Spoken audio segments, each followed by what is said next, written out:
ఓం నమో భగవతే శ్రీరమణాయ. చాలా సంతోషం నాయన. ఈ మాయలో పుట్టినటువంటి ప్రతి జీవి, ప్రతి మానవుడు కూడా దేహాత్మ బుద్ధి కలిగి ఉంటాడు. అంటే నేను అంటే ఈ దేహము, ఈ దేహము నాది, నేను సర్వకర్మలు ఈ దేహంతోనే ఆచరిస్తాను. మరి ఇక్కడ ఇంద్రియాలు, వాటి యొక్క విషయాలు, నేను వాటిని అనుభవిస్తాను. అంటే ఇంద్రియాలు అసలు ఎందుకున్నాయి? నిజానికి ఈ దేహాన్ని రక్షించటానికి ఉన్నాయి. శ్రోత, చక్షు, రస, ఆఘ్రాణ, స్పర్శ, ఈ పంచేంద్రియాలు ఈ దేహాన్ని పరిరక్షిస్తూ ఈ దేహాత్మ బుద్ధిని, నీ వ్యక్తిత్వాన్ని పడిపోకుండా నిలిచి ఉండటానికి అవి సహాయపడతాయి. ఇక్కడ నేనంటే ఈ దేహమని, నేనంటే ఒక వ్యక్తినని,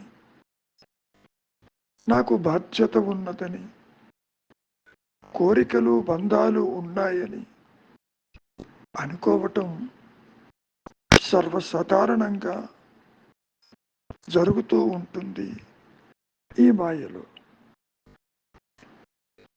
అదే సమయంలో ఈ స్థూల దేహానికి జగత్తు కూడా కనపడుతుంది. జగత్ అంటే ఏమిటి? జ అంటే పుట్టి, గత్ అంటే గతించేది. అదేమిటండి? జగత్తు పుడుతూ నశిస్తూ ఉంటుందే? అది ఎప్పుడూ ఉంటుంది కదా. నేను మాత్రమే నిద్రపోతాను, నేను మాత్రమే కలగంటాను.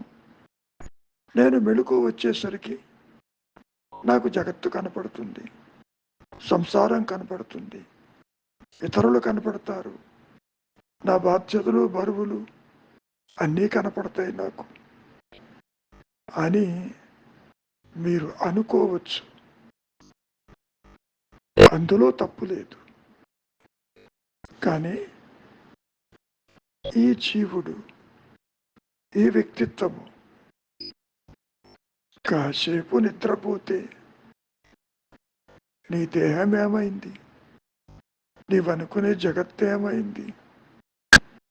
నీ సంసారం ఏమైంది? నీ బాధ్యతలు, నీ బరువులు అవేమైనాయి? అవి కూడా నిజమైతే నీతో పాటు ఆ నిద్రావస్థలో అవి కూడా ఉండాలిగా. అవి నీకు పొరపాటున కూడా నీ దేహము కానీ, జగత్తు కానీ, నీ సంసారము కానీ, నీ పరిసరాలు కానీ, నీవు ఎంతో కష్టపడి సంపాదించిన ఆస్తిపాస్తులు కానీ ఏ ఒక్కటైనా అక్కడ ప్రకాశిస్తుందా? లేదు కదా.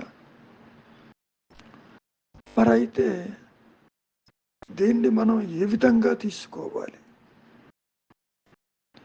ఏ విధంగా దీన్ని తీసుకుంటే ఇది లేదని, ఉన్నది ఆత్మ అని ఏ విధంగా మనం తెలుసుకోవచ్చును? ముఖ్యంగా జీవ భావనతో పాటు జగద్భావన ఏర్పడుతుంది. అది అంతటితో ఆగదు. ఈ జగత్తుకి ఒక సృష్టికర్త ఉన్నాడని, అతడు దైవమని, అతడు సర్వసమర్థుడని ఈ భావనలు కూడా వివిధ మతాలు ఏర్పడినప్పటికీ ఇది అందరికీ సమానంగా ఉంటుంది. మతం అనేది మనస్సు ఏర్పరచుకున్న ఒక భావన, ఒక మార్గము. మతానికి నీ సహజత్వానికి ఎట్టి సంబంధము లేదు. నేను ఉన్నాను అన్న ఎరుక ఏదైతే సత్యమై, నిత్యమై, ఏకమై, అనంతమై అది ప్రకాశిస్తూ ఉన్నదో ఈ మాయలో సర్వ మతాలకి కూడా అతీతమైనటువంటి స్థితి. It is beyond all the religions.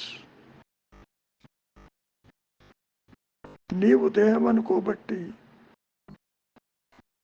ఒక దైవాన్ని ఊహిస్తూ అది నిరాకారమా సాకారమా అన్న ప్రమేయం లేకుండా నీ మనస్సుని ఆ దైవానికి సమర్పణ చేసుకోవటానికి అనుదినము ప్రయత్నం చేస్తూ ఉంటాం.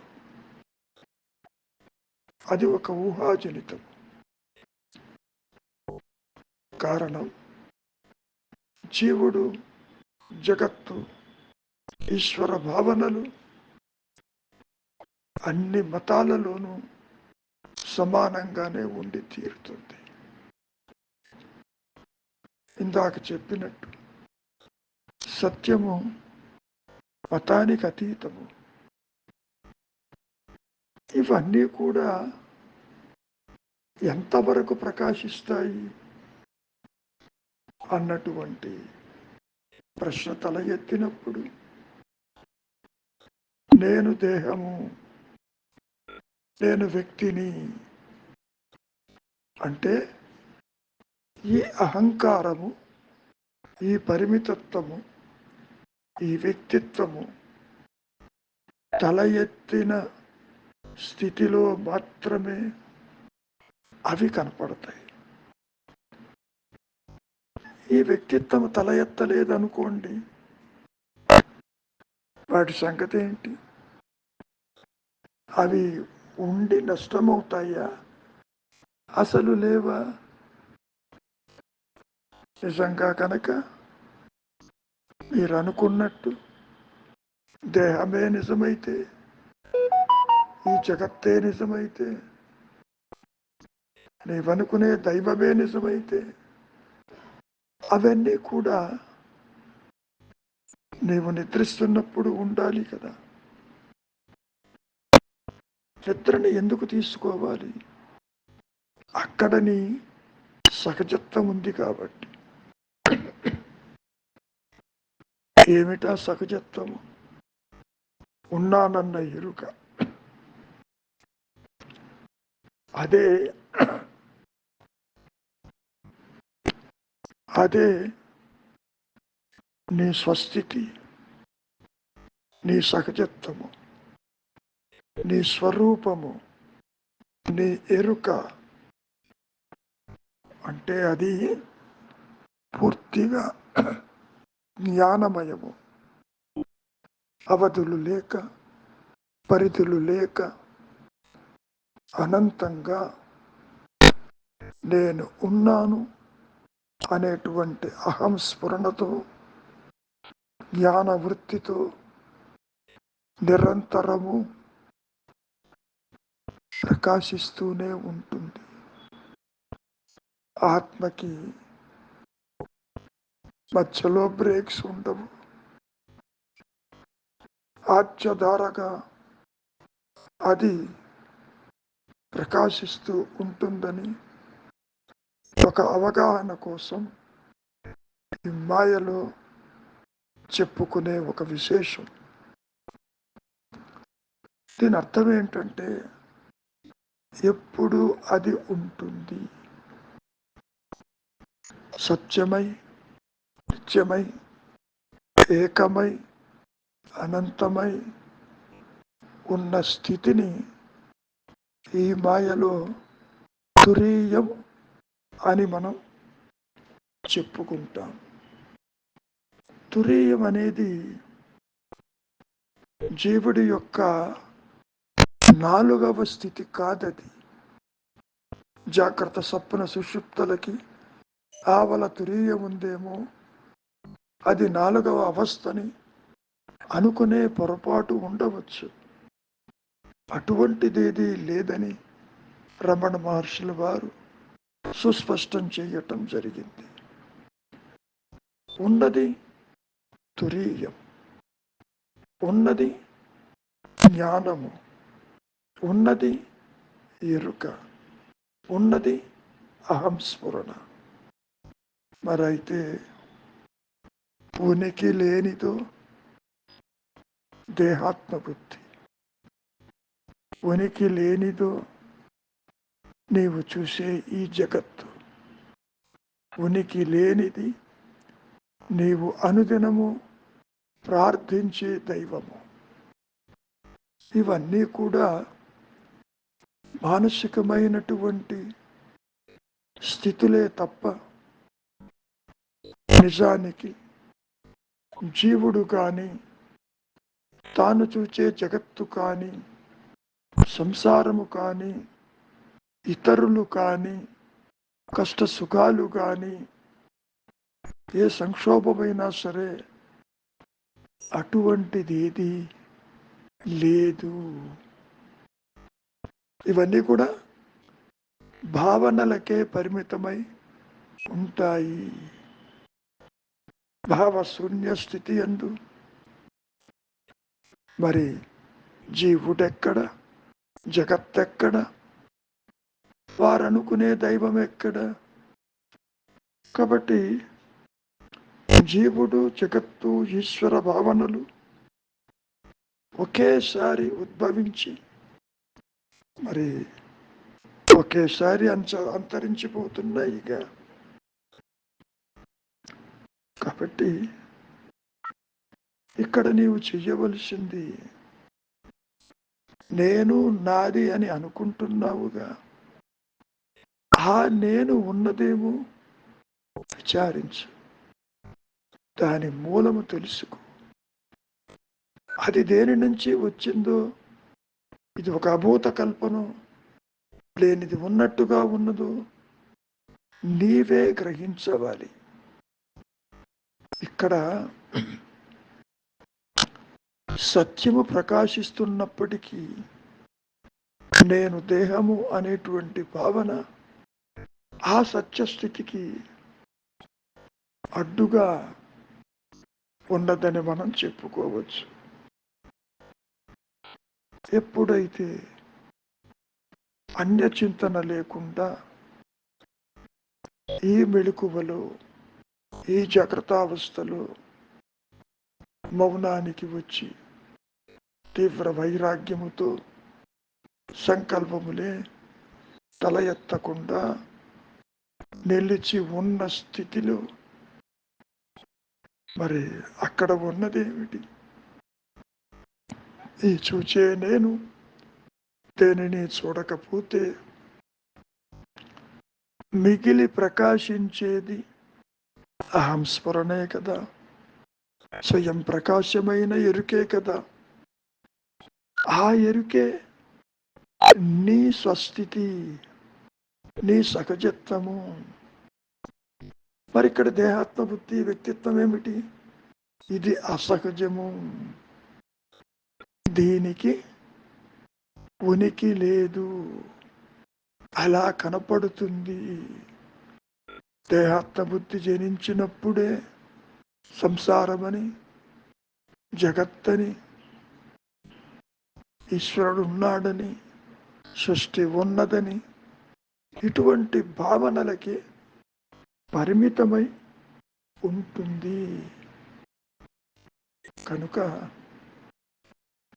అవస్థాత్రయములకి ఆవల ఉన్నది ఇందాక చెప్పినట్టు తురీయమే ఉండది. మరి లేనిదో జాగ్రత్త స్వప్న సుషుప్తలు, జీవుడు, జగత్తు, ఈశ్వర భావనలు ఇవి లేవు. లేవు అంటే ఉనికి లేవు, అలా కనిపించి అదృశ్యమైపోతాయి. పుట్టుక మరణం కూడా అటువంటిది. దేహం ఎప్పుడైనా చెప్పిందా అది పుట్టినట్టు? జగత్తు చెప్పిందా అది ఎప్పుడైనా ఉన్నట్టు? జగత్తు అంటేనే ఈ పంచేంద్రియముల యొక్క ప్రొజెక్షనే తప్ప మరొకటి కాదు. జ అంటే పుట్టుక, గత్ అంటే గతించిపోవటం, కనపడిపోవటం. ఈ ప్రశ్నని కూడా రమణ మహర్షుల వారిని ఒక సందర్భంలో సూటిగా అడగటం జరిగింది. ఇక్కడ మేము జగత్తును చూస్తున్నాము, ప్రదేశాలను చూస్తున్నాము, కష్ట సుఖాలు చూస్తున్నాము, సంసారం చూస్తున్నాము, జనన మరణాలు చూస్తున్నాము. మరి ఈ జగత్తు ఉండి నశించిందా? అసలు లేదా? అసలు లేదు. అసలు జగత్తే పుట్టలేదు. అసలు జీవ భావనే తల ఎత్తలేదు. ఆత్మ ఎన్నడు, అహం స్ఫురణ ఎన్నడు ముక్కలై జీవుడిగా కాని, జగత్తుగా కాని, ఈశ్వరుడిగా కాని అది ముక్కలై ప్రకాశించలేదు. అంతేకాదు, ఈ జీవుడు బికమింగ్ ఆత్మ కూడా కాదు. కారణం అసలు జీవుడే లేడు. ఆది నుంచి ఈ అహంకారము, ఈ వ్యక్తిత్వము, ఈ పరిమితత్వము తృణీకరించబడింది. ఏ విధంగా అయితే సర్పరచ్చు భయభ్రాంతిలో పాము భయం కలిగినప్పుడు నీవు విచారం చేసి చూస్తే అక్కడ తాడే ఉంది, నీవే అంటావు ఉన్నది తాడు, లేనిది పాము అని. అసలు పామే పుట్టలేదని. అదే విషయం రమణ మహర్షుల వారు అనుభవ సారంలో చెప్పటం జరిగింది. అనుభవ సారము అంటే ఆత్మ అనుభవం. ఈ మాయలోకి వచ్చి దగ్ధ బీజంతో చెబుతున్నారు ఇది అంతా మిథ్య అని, ద్వైత జ్ఞానమంతా అజ్ఞానమేను అని, అసలు సృష్టి లేదని, ఉన్నది ఎరుక మాత్రమేనని, ఆ ఎరుక ఆధారమే కానీ ఈ మాయకి ఆ ఎరుకలో ఏదీ లేదని, ఆత్మకి అన్యత్వమే లేదని, అది ఏకమని, అది అనంతమని, అది అద్వితీయమని, అవధులు లేక పరిధులు లేక ఏకైక సత్యం ఏది అంటే అదే అహం స్మరణ. అదే ఉన్న ఏకైక సత్యస్థితి. దానిని నీవు కొత్తగా పొందేది కాదు. అది నీవు పుట్టకముందు, అహంకారము తల ఎత్తకముందు అదే ఉన్నది. ఈ సృష్టి యావత్తు నశించిన, యుగములు మారిన, దానిలో ఏ మార్పు లేదు. అది శుద్ధము, అది అనంతము, అది ఏకము. జ్ఞానవృత్తి చేత తనకు తానుగా అఖండంగా, ఘనాతి ఘనంగా, సూక్ష్మాతి సూక్ష్మంగా నిలిచి ఉండగలగ ఏకైక సత్యస్థితి అదేను. సత్యము ఆత్మేను, సత్యము ఎరుకేను. దానికి అన్యమేది లేదు. మంచిది. మౌనమే నీ సహజత్వం.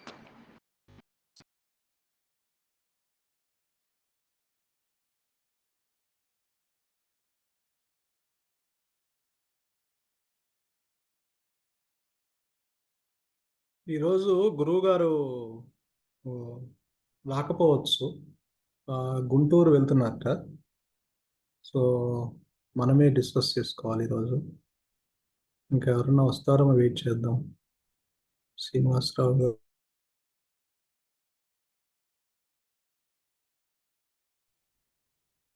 మొదలు పెడదాం సార్.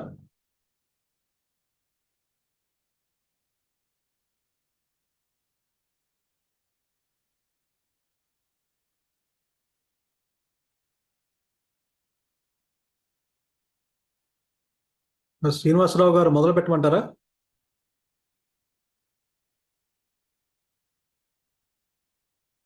ఈరోజు గురువు గారు రాకపోవచ్చు.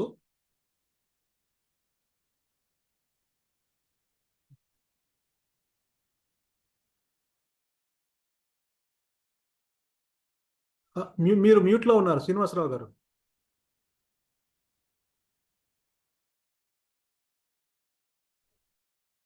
ఉన్నాం కదా, వీఆర్ 7 ఓన్లీ. అవునవును.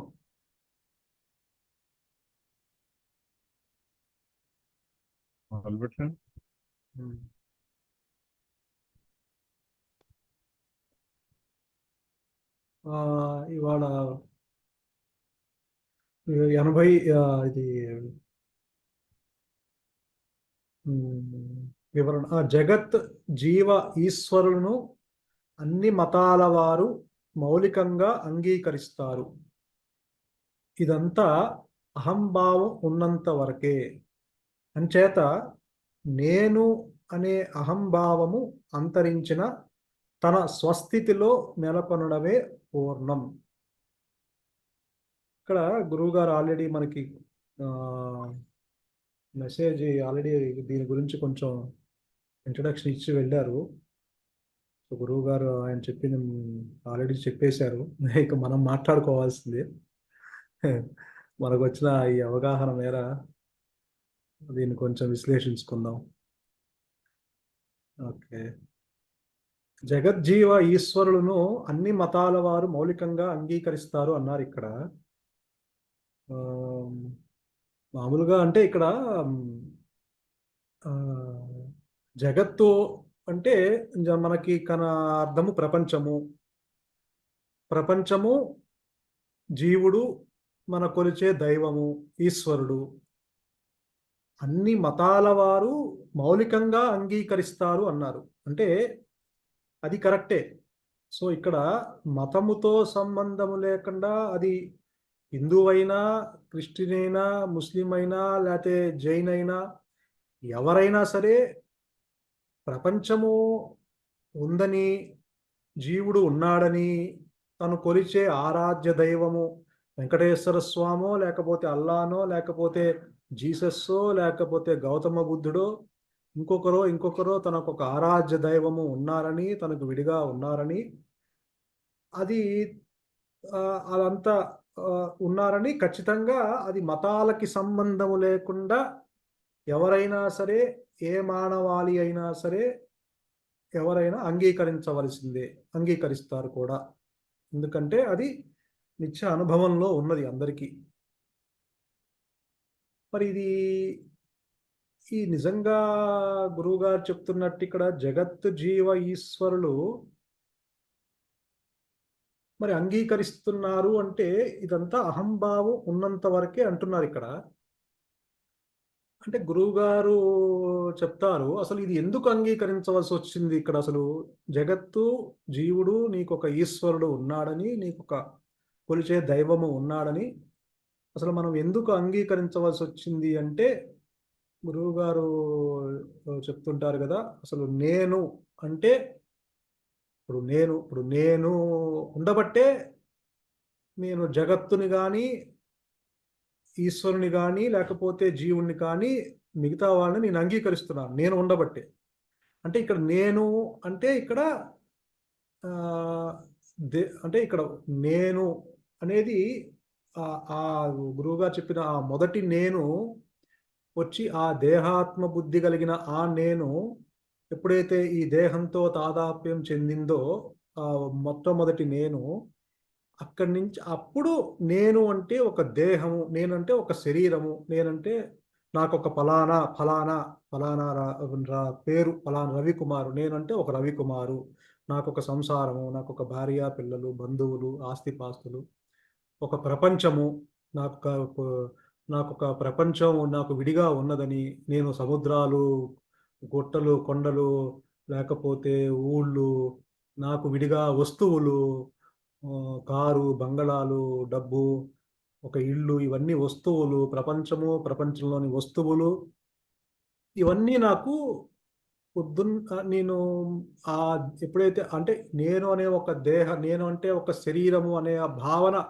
తాదాప్యం చెంది నేను ఫలానా అని ఎప్పుడైతే ఆ భావన స్ఫురించి ఇక అక్కడి నుంచి మిగతా ఆలోచనల యొక్క పరంపర వస్తున్నదో అక్కడి నుంచి ఈ ప్రపంచముని గుర్తించటము, ప్రపంచంలోని వస్తువుల్ని గుర్తించటము, అలానే నాకొక ఫలానా దైవము ఉన్నదని, నాకు విడిగా ఒక దైవము ఉంటుందని, ఎప్పుడైనా నాకు ప్రత్యక్షము కాకపోతాడా అని ఆ దైవాన్ని దేవతలను కానీ లేకపోతే దైవాన్ని కానీ వాళ్ళని పూజిస్తూ వాళ్ళని సేవిస్తూ లేకపోతే ఇంకొకటో చేస్తూ మనము ఆ విడిగా ఏదైతే ఉన్నదో దాన్ని గుర్తిస్తూ దాన్ని సేవిస్తూ మనము దాంతో తాదాప్యం చెంది అవన్నీ అనుభవంలోకి తెచ్చుకుంటూ అంగీకరిస్తున్నాము.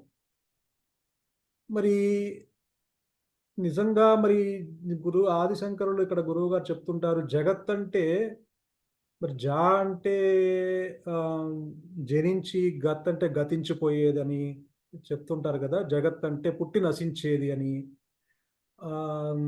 అని చెప్తుంటారు. మరి నిజంగా ప్రపంచము ఉన్నదా?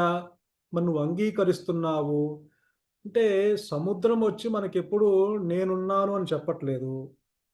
లేకపోతే లేకపోతే నీ యొక్క విడిగా ఉన్న నీ యొక్క బంగళా వచ్చి నేనున్నానని చెప్పట్లేదు. లేకపోతే నీ బ్యాంకులో ఉన్న డబ్బొచ్చి నేనున్నానని నీకు చెప్పట్లేదు.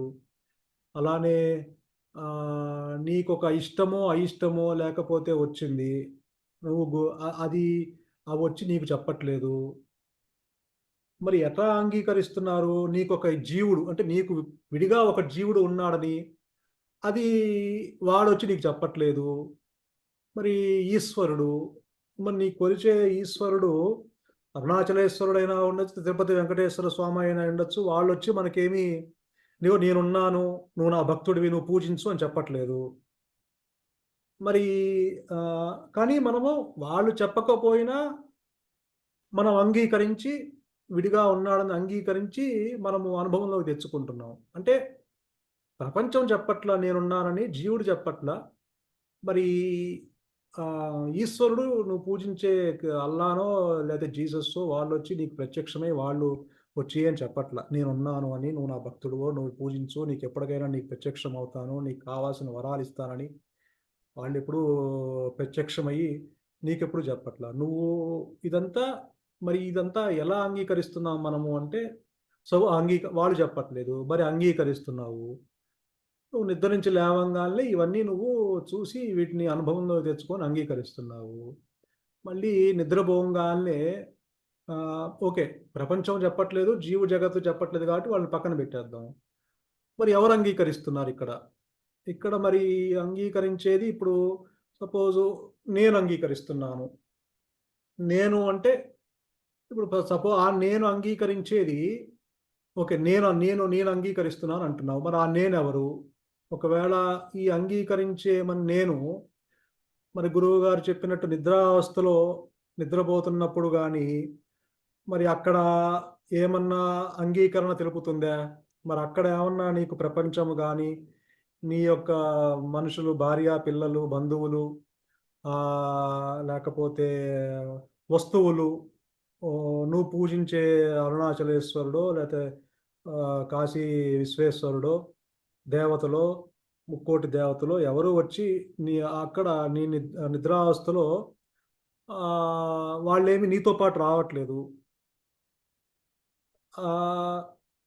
వాడు నీతో పాటు రావట్లా.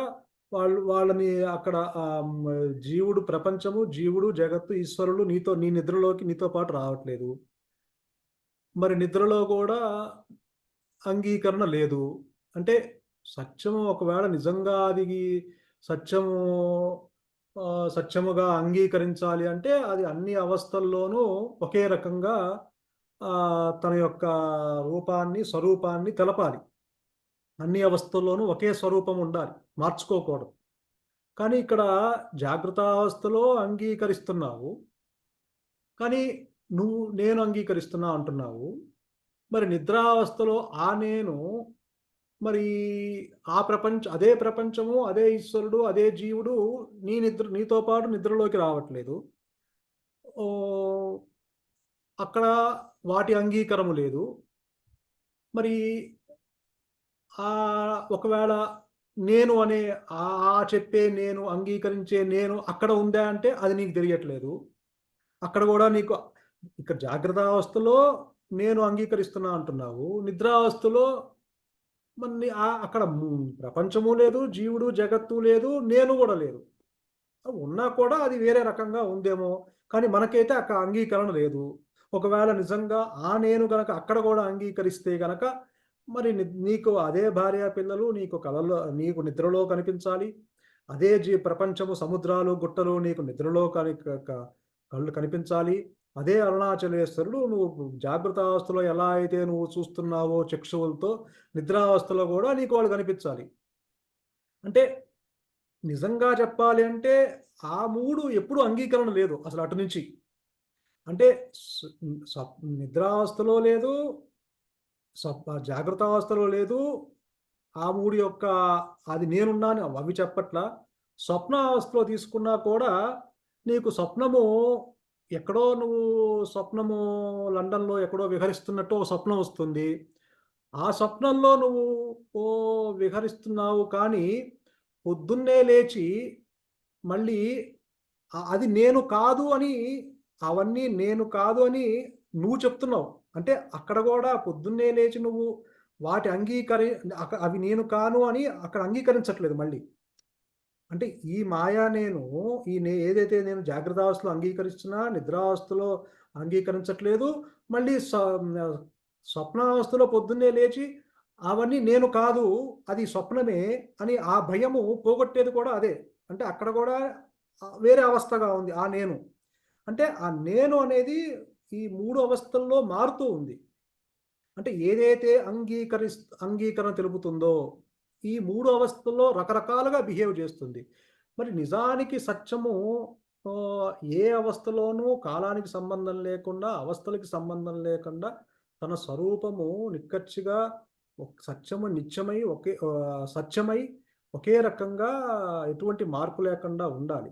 మరి అదే గనక నిజమైతే గనక జాగ్రత్తావస్థలో ఈ మూడు చెప్పట్ల, జీవజగత్ ఈశ్వరుడు నేనున్నా అని చెప్పట్ల, స్వప్నావస్థలోనూ చెప్పట్ల, నిద్రావస్థలోనూ చెప్పట్ల. ఇటుపక్క చూస్తే ఈ నేను అనేది జాగ్రత్తావస్థలో అంగీకరిస్తుంది, నిద్రావస్థలో అణిగి ఉంది, అక్కడ అక్కడ అసలు ఉందో లేదో కూడా తెలియనట్టుగా ఉంది. స్వప్నావస్థలో పొద్దున్నే లేచి అది నేను కాదని ఆ భయం పోగొట్టి అది అక్కడ కూడా అంగీకరించట్ల. అంటే అవస్థలు మారుతూ ఉన్నాయి, అవస్థల్లోనూ తన స్వరూపం మారుతూ ఉంది. అది పరిమితమైన జ్ఞానమైన తన స్వరూపాన్ని మార్చుకుంటూ ఉంది. కాబట్టి అది మార్చుకునే స్వరూపము ఎప్పుడూ సత్యము కాదు, మార్పు లేనిది నిత్యమై సత్యమై ఉంటుంది. కాబట్టి సో ఇక్కడ ఇదంతా ఏమంటున్నారంటే ఇదంతా అహంభావం ఉన్నంత వరకే అంటున్నారు. అంటే ఈ మాయా నేను ఈ పరిమితమైన జ్ఞానము అటు పూర్ణ జ్ఞానముకైతే వచ్చిన సమస్య లేదు, అది ఎటువంటి అంగీకరణ లేకుండా తనకు తానుగా ఉంది. సో సపోజ్ ఇప్పుడు ఈ మాయా నేనే ఇప్పుడు ఈ దేహము ఇది జడము, చచ్చింది, ఇది దీనికి అంగీకరణ లేదు. ఈ మధ్యలో ఈ జడ గ్రంథి అటు పూర్ణము చైతన్యము కాక పూర్ణ జడము కాక ఈ మధ్యలో వచ్చింది అది అంగీకరిస్తుంది. ఈ అహంభావం ఉన్నంత వరకే ఈ అంగీకరణ ఉంటుంది అంటున్నారు. మరి నిజానికి మరి ఆహ్, ఈ దేహము కూడా ఒకవేళ ఇది జడమే. కానీ ఈ దేహముతో తాదాప్యము చెందటం వల్ల ఇప్పుడు దేహము ఉంటేనే దానికి ఇవన్నీ ఈ ఆలోచనలు గానీ, ఈ గుర్తించటాలు గానీ, ఈ అంగీకరణ జరపాలి అంటే ఖచ్చితంగా దానికి దేహం ఉండాలి. దేహం లేకపోతే అది అది ఏమి చేయలేదు. సో, దేహంతో తాదాప్యం చెందింది కాబట్టి నిజానికి మరి ఈ దేహము గూడా ఇక్కడ మనము నేను అంటున్నాం ఈ దేహాన్ని. ఈ నేను అన్న ఈ నేను అంటుంది. పొద్దున్నే లేవంగాల్నే నా దేహం అంటుంది. నేనంటే ఒక దేహం అంటుంది. కానీ ఈ దేహం అనేది నిజంగా నువ్వు దేహానివా అంటే మనము వాడుక భాషలో ఆహ్, నాకు దెబ్బ తగిలింది. నా కాలుకి దెబ్బ తగిలింది. లేకపోతే నా చేతికి దెబ్బ తగిలింది అంటాం గానీ, నేను దెబ్బ తగిలింది అని అనం. అంటే నీకు విడిగా ఉన్నట్టే దేహము. అంటే ఇక్కడ గూడా ఈ మాయా నేను యొక్క క్రియలు ఎలా ఉంటుందంటే అది ఆ తాదాప్యం చెందినట్టుగా అనిపిస్తుంది గానీ, నిజంగా దేహంతో గనక తాదాప్యము చెందితే పూర్తిగా అది నేనే దేహము, నేనే దెబ్బ తగిలిందని మనం చెప్పేస్తాం. కానీ ఇక్కడ నా కాలుకి దెబ్బ తగిలింది నా చేతికి, లేతే నాకెక్కడో దెబ్బ తగిలింది, నాకెక్కడో నొప్పొచ్చింది అంటున్నావు. అంటే నీ శరీరంలో నీకు విడిగా నువ్వు దాన్ని గుర్తించి చెప్తున్నావు. అంటే అక్కడ శరీరము కూడా నువ్వు కాదు. అంటే అంటే అక్కడ నా శరీరం అంటున్నావు కానీ, నేను శరీరం అనట్లా. అంటే శరీరము విడిగా ఉంది. నిజానికి ఇప్పుడు చచ్చిన శవం ఉంది. చచ్చిన శవము కూడా ఆ చుట్టూతా అందరూ ఏడుస్తారే గానీ, చచ్చిన శవం ఏడవదు. చూసిన నిజంగా గనక అది గనక అది చెప్పాలి అంటే లేచి చెప్పాలి. చెప్తుంది. నేనున్నాను అని. ఇప్పుడు శవం ఉంది. శవం చుట్టూతా జనాలు ఏడుస్తూ ఉంటారు. అరే! ఎందుకు ఏడుస్తున్నారు? నేనున్నాను గదా! అని చెప్పాలి గదా! కానీ చెప్పదు. ఎందుకంటే అది జడము. అది చెప్పలేదు. అంటే చెప్పేవాడు ఎవడో ఒకడున్నాడు. నిజంగా అది గనక చెప్తే గనక నేను దేహము అని చెప్తే గనక దేహం చెప్పాలి. అప్పుడు దేహం చెప్పట్ల. కాబట్టి చెప్పేవాడు ఒకడు ఉండి దాంతో తాదాప్యం చెంది దాన్ని నేనున్నాను అని చెప్పాడు ఒకడున్నాడు కాబట్టి వ ఆ అహంకారము, ఆ అహంభావము ఈ పూర్తి జడము కాక, పూర్తి పూర్ణ జ్ఞానము కాక వీడు ఇదంతా నాది, నేను అని ఈ ప్రపంచము నాకు విడిగా ఉందని జీవుడు, జగత్తు, ఈశ్వరుడు వీళ్ళు విడిగా ఉన్నారని అంగీకరిస్తున్నాడు. మరి నిజానికి వీడు నిజంగా ఉన్నాడా అని గురువుగారు కూడా చెప్తుంటారు కాబట్టి మనకి నిజంగా వీడు గనక నిజంగా అంగీకరిస్తున్నాడా అని మనం విచారణ చేస్తే వీడు చిక్కడు. అంటే భగవాన్ చెప్తున్నట్టు ఆడపెళ్లి వాళ్ళు, మగ పెళ్లి వాళ్ళ మధ్యన ఎవడో ఒక్కడొచ్చి నేను ఆడపెళ్లి వాడినని, వాళ్ళ దగ్గరికెళ్లి అయితే నేను మగ పెళ్లి వాడినని, ఇలా ఒకడికి చిక్కకుండా, అటు చిక్కకుండా ఈ 2 పార్టీలకి చిక్కకుండా తిరుగుతూ శుభ్రంగా భోంచేసి ఎళ్ళిపోతాడు. అలాంటి వాడు వీడు గనక చిక్కుతే వీడిని పట్టుకొని వాయిస్తారు. అందుకని వాడు చిక్కకుండా వాడు తప్పించుకుంటూ అంటే మనం గనక విచారణ చేసి ఇదంతా ఎవరు అంగీకరిస్తున్నారని మనం విచారణ చేస్తే ఓహో! దేహము గాదు. మరి నేను ఓకే. నేనిప్పుడు ఇక్కడ నేను హిందువుని, నేను క్రిస్టియన్‌ని, నేను లేతే ముస్లిమ్స్ అని ఆ మతము గురించి వచ్చిన ఆలోచన ఇప్పుడు అని చెప్పేవాడు ఎవడు? ఆలోచనొచ్చింది. మరి ఆలోచనను గుర్తిస్తున్నాడు. అంటే నేను నాకొక దైవం ఉందని చెప్పేవాడు ఆలోచనొచ్చింది. నాకొక అరుణాచలేశ్వరుడు ఉన్నాడని చెప్పి అక్కడికి పరిగెత్తాను. అక్కడ ఒక ఆలోచనొచ్చి అటు పరిగెత్తాను. అంటే నువ్వు ఆలోచనొచ్చింది దాన్ని గుర్తిస్తున్నావు. అంటే దేహాన్ని నువ్వు కాదు. ఆలోచన గుర్తించేవాడు ఒకడున్నాడు. వాడు మరి ఆలోచన నువ్వు కాదు. మరి ఇలా శంకరులు చెప్పినట్టు ఆలోచన నువ్వు కాకపోతే మరి ఇంకెవరు? అని అక్కడ మనము విచారణ లోపలికెళ్ళే కొద్దీ అక్కడ మనకి వాడు దొరకడు. అంటే మరి ఎలా? మరి వాడు ఇక్కడ ఇదేమంటున్నారు ఇక్కడ ఇదంతా అహంభావం ఉన్నంత వరకే అంటున్నారు. అంటే నిజంగా అహంభావం ఉన్నదా అంటే మరి వాడు దొరకట్లా. ఉంటే మరి వాడు దొరకాలిగా మనకి. ఆలోచన గుర్తిస్తున్నాం గదా మనం. మరి ఆలోచన గుర్తిస్తే అహంకారం గుర్తించాలి కదా! ఎవడైతే ఆలోచన గుర్తిస్తున్నాడో వాడిని గుర్తించేది ఇంకోటేదో ఉంటుంది గదా! మరి అహంకారం గుర్తించలేకపోతున్నాము. అంటే వాడు దొరకట్లా అక్కడ. మరి కానీ ఇక్కడ అహంభావం ఉన్నంత వరకే అంటున్నారు. మరి వాడు నిజంగా ఉన్నాడంటే వాడు దొరకట్లా. మరి ఎలా ఇది? అంచేత ఇక్కడ ఏమంటున్నారు, నేను అనే అహంభావము అంతరించిన తన స్వస్థితిలో నెలకొనడమే పూర్ణం అంటున్నారు. అంటే మరి ఈ అహంభావం ఎలా నశిస్తుంది? ఇక్కడ అంతరించిన అంటున్నారు. మరి గురువు గారు చెప్తారు, మరి ఉండి నశించిందా అంటే, ఉంటే గనక మనకి దొరకాలి వాడు. వాడు దొరకట్లా. మరి వాడు లేనిది ఉన్నట్లుగా ప్రొజెక్ట్ చేస్తున్నాడు. ఆ! లేనిది ఉన్నట్లుగా ప్రొజెక్ట్ చేస్తున్నాడు. దొంగ దొరికితే ఇప్పుడు ఆ పెళ్లిలో వాడు గనక దొరికితే 4 తంతే వాడు అదృశ్యం వాడి అదృశ్యమైపోతాడు. అంటే ఇంక మళ్ళీ రాడు వాడింకా.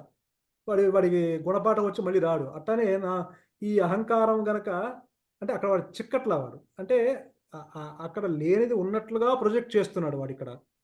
మరి ఇది ఎలా నశిస్తుంది?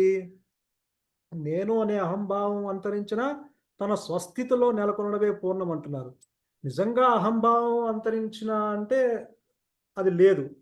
కానీ, కానీ మన స్వస్థితిలో నెలకొనడమే అంటారు. స్వస్థితిలో ఇప్పుడు ఈ మాయా నేనుకి సంబంధం లేకుండా ఏదైతే అసలు నేను ఉందో ఈ జ్ఞానము ఈ మాయా నేనుకు సంబంధం లేకుండా, ఇంద్రియాలతో సంబంధం లేకుండా, దేహంతో సంబంధం లేకుండా, జగజ్జీవ ఈశ్వరులతో సంబంధం లేకుండా, మతాలతో సంబంధం లేకుండా, మన ఇష్టాలతో సంబంధం లేకుండా తనకు తానుగా ఎప్పుడూ గురువు గారు చెప్తారు కదా, జ్ఞాన వృత్తి చేత తనకు తానుగా అది స్వయం ప్రకటితమై తనకు తానుగా జ్ఞాన వృత్తి చేత తను తెలుసుకుంటూ ఎల్లలు లేకుండా, పరిధులు లేకుండా తన స్వస్థితిలో పూర్ణంగా ఉంది అది. కానీ అది మనం గుర్తించలేకపోతున్నాం. ఈ కారణం ఈ అహంకారం అంటున్నారు ఇక్కడ భగవాను. అంటే ఇక్కడ మరి నాకు ఇదే డౌట్. ఈ నేను అనే అహంభావం అంతరించిన తన స్వస్థితిలో నెలకొనడమే పూర్ణం అంటే అది అంటే పూర్ణం ఎప్పుడు తన స్వస్థితిలోనే ఉన్నది. కానీ ఇక్కడ మీనింగ్ నేనేమనుకుంటున్నానంటే ఇక్కడ అహంభావము అసంపూర్ణము కాబట్టి, అది పూర్ణము కాబట్టి, పూర్ణము కాదు కాబట్టి, ఏదైతే అసంపూర్ణమై ఉందో అది అంతరిస్తే ఇంక ఉండేది పూర్ణమే కదా! సో, ఉండేది పూర్ణమే కాబట్టి తన స్వస్థితిలో నెలకొనడమే పూర్ణమ. ఎందుకంటే ఇక్కడ కొత్తగా సిద్ధించింది ఏం కాదు. ఆల్రెడీ సిద్ధించి ఉంది. పూర్ణంగా ఉంది. వ్యాపించి ఉంది. జ్ఞానము నిరాకారమై వ్యాపించి ఉంది. సో,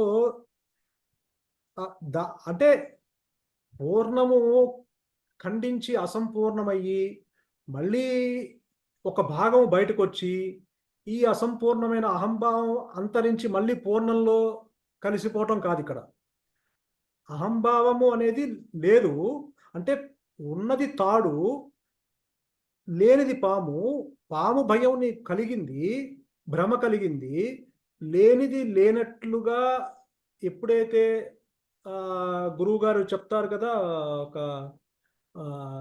ఎప్పుడైతే అసత్యం అసత్యం గావించబడ్డది. అవునవును. అంటే ఎప్పుడైతే ఈ విషయవాంఛ ఒక విషయం తలెత్తకుండా ఉంటే స్వరూప జ్ఞానము ఏదైతే ఉన్నదో అది జ్ఞానవృత్తి చేత అహం అంటూ తనకు తానుగా ప్రకటిస్తున్న స్థితిని నీ స్వరూపంగా గ్రహించేటట్లు నిలిచేటట్లు అనుగ్రహము చేత అది ఉంటుందన్న స్థితి ఏర్పడుతుంది. ఎప్పుడు ఈ అహంకారం నశించిన తర్వాత అది అనుగ్రహం చేత అది ప్రకాశిస్తూ ఉంటున్న స్థితి అప్పుడు ఏర్పడుతుంది. అది పూర్ణంగా ఉన్న స్థితి అప్పుడు ఏర్పడుతుంది. అంతేగాని కొత్తగా అహంకారము అసంపూర్ణమైన ఈ పరిమితమైన జ్ఞానము పూర్ణం నుంచి బయటకు వచ్చి మళ్ళీ ఇది అంతరించి మళ్ళీ పూర్ణంలో కలిసిపోవటం కాదు. ఇక్కడ ఈ నేను అనే అహంభావం అంతరించిన తన స్వస్థితిలో నెలకొనబడే పూర్ణం అంటున్నారు కాబట్టి పూర్ణము నెలకొనబడే ఉంది, సిద్ధించి ఉంది, పూర్ణంగా ఉంది. కాకపోతే తాడుగానే ఉంది, పాము అవల. పాము భయము కలిగింది, భ్రమ కలిగింది, లేనిది ఉన్నట్లుగా నీకు రజువు సర్పంలాగా గోచరించింది. ఎవరికి గోచరించింది? చూచేవాడికి గోచరించింది. ఎవరైతే పాముని చూచేవాడికి గోచరించింది కానీ పరమాత్మకి గోచరించాల. పరమాత్మ తాడుగానే ఉన్నాడు. పరమాత్మ పాముగా మారలా. పరమాత్మ తాడుగానే ఉన్నాడు. ఎవరైతే దీన్ని ఆ రజువు చూసి సర్పంగా భావించి భ్రమ కలిగినదో, ఎవరైతే ఆ ఆ వాడికి ఈ ప్రపంచము, జీవుడు, జగత్తు, ఈశ్వరులు వాడికి గోచరిస్తున్నారు విడిగా. సో కాబట్టి ఎవడైతే గోచరిస్తున్నాడో ఆ గోచరించేవాడు నశిస్తే ఉన్నది తాడే, ఇంకా పాము కాదు.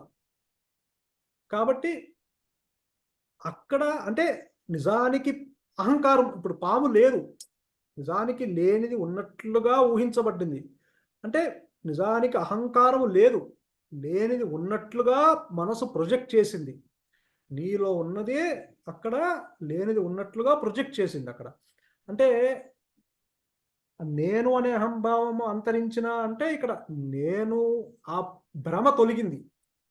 అంతరించడం అంటే అహంకారం ఉండి అంతరించలేదు, పాము ఉండి అంతరించలేదు. పాము అనే భయము భ్రాంతి తొలగిపోయింది. అంటే ఆ పూర్వజన్మ స్మృతుల వలన వచ్చే ఆ భయ పామును చూసి ఆ భయం ఏర్పడిన ఆ భ్రాంతి నీకు తొలగిపోయి, అరే ఉన్నది తాడి, అసలు పామే జనించలేదు అన్నది ఎస్టాబ్లిష్ అవుతుంది. కాబట్టి ఎప్పుడు విచారం వల్ల విచారం విచారం వల్ల అనుగ్రహం చేత అనుగ్రహం చేత అనుగ్రహం రెండు ఉండాలి. రెండు కేవలం విచారం చేసినంత మాత్రం చేత తెలియదు. లేదు లేదు. ఒక్క విచారం వల్ల విచారముతో, అనుగ్రహం ఒక్క చేత మౌనముతో, ఒక్క సహజ అంతర్ముఖంతో, స్థితి అర్థమవుతుంది. ఒక్క సహజ స్థితి చింతావిహీనంతో తెలుసుకుంటాడు. ఈ మాయా నేను ఉమ్. అంతము కాదు. ఎందుకంటే ఈ మాయా నేనుకు ఊపిరి ఆలోచనలు కాబట్టి ఇది ఒక దాని మీద ఆధారపడి ఉంది. ముందు కాబట్టి దాన్ని తీసేస్తాం. ఈ భ్రాంతి అంటే తాడు ఉండటం వల్ల పాము భయం కలిగింది కానీ నిజానికి పాము భయము నీకు ఆ భ్రాంతి వల్ల కలిగింది అంతే.